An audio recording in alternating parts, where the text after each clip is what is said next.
Hola a todos. ¿Alguna vez se han preguntado cómo cambia la presión cuando se reduce el volumen en un recipiente cerrado? Pues bien, en este video les explicaré un experimento comprobando la ley de Boyle, en el que la presión y el volumen son inversamente proporcionales, teniendo en cuenta que la temperatura y la cantidad de sustancias debe ser constante. Más allá del fundamento teórico en la física y en la química, este principio es esencial para interpretar fenómenos cotidianos y comprender aplicaciones prácticas que van desde el funcionamiento de dispositivos simples como una jeringa hasta sistemas complejos como motores y aplicaciones industriales. Para el montaje se emplearon jeringa y un manómetro, elementos que permitieron medir la presión a medida que variaba el volumen del gas en la jeringa. El proceso experimental consistió en conectar el manómetro en uno de los extremos de la jeringa y a medida que el émbolo fuera presionándose se anotaban los valores tanto del volumen como de la presión, como se muestra en esta tabla. Con esto se demostró que a medida que el volumen disminuía, es decir, que el émbolo se presionaba, la presión aumentaba al medirse en el manómetro. Al tomarse estos datos se lograron graficar a través de una función inversa, como se muestra en esta gráfica. Para analizar la relación entre estas variables fue necesario calcular el inverso del volumen para que la gráfica resultara lineal. Era necesario recurrir a la ecuación general de los gases ideales. Presión por volumen igual a número de moles por la constante de gases ideales por temperatura.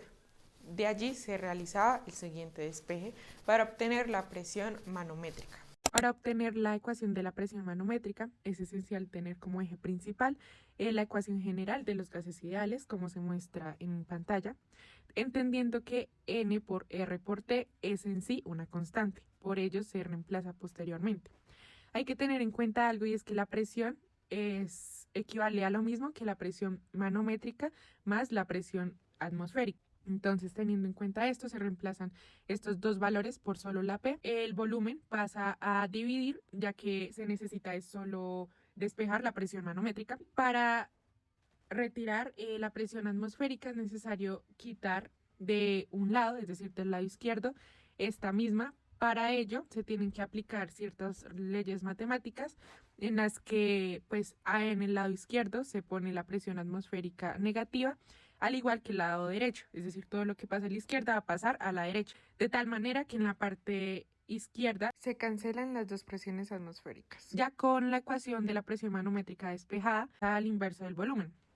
Ahora bien, hay que tener en cuenta dos valores, y es el valor de K, que equivale a 8085,3, y la presión atmosférica, que equivale a 75,57 más su incertidumbre, kilopascales. Entonces, ya con el inverso del volumen y la presión manométrica que se despejó anteriormente con base en la ecuación general de los gases ideales, ya se podría obtener una representación lineal. Aquí Excel me da la ecuación de la recta, en este caso Y corresponde a la presión medida, X es el inverso del volumen y la pendiente M representa el valor de la constante K, que está directamente relacionada pues con las condiciones del gas en el experimento.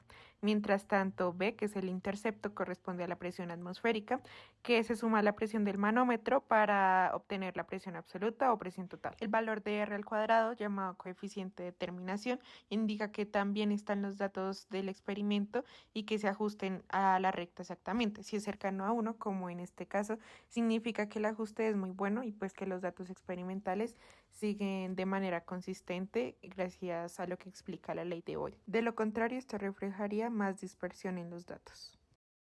Lineal en Excel, que esta función hace un ajuste lineal de los datos y nos proporciona la constante que corresponde a K, que es número de moles, por la constante de los gases ideales por la temperatura, y el intercepto, que se relaciona con la presión atmosférica.